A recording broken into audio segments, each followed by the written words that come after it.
Производителите на сончоглед формираа асоциација со цел заедничко решавање на нивните проблеми, но и подршка во текот на склучувањето на договори, производство и откуп на сончогледот.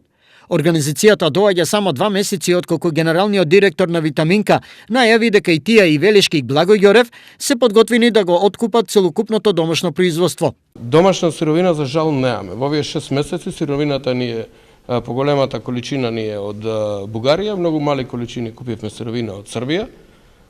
Се надеваме дека и еве како што кажав и претходно дека ќе најдеме заеднички јазик со владата на Република Македонија да се зголемат субвенциите на сончогледот и со Благој Ѓорев заедно да вршиме откуп на сончоглед, рафинација на сирово масло и да ние го купуваме сиот вишак на производство Благој Ѓорев. И ние тоа гарантираме и стоиме за таа одлука наша. Во меѓувреме се зголемија и државните субвенции за сончоглед и тие сега изнесуваат 23.160 денари за хектар за површина од 5 до 50 хектари. Лани во источниот регион сончоглед се одгледувал само во Штип, Пробиштип, Берово и Карбинци на вкупна површина од 100 хектари, од кои се добиени одвај 48 тони.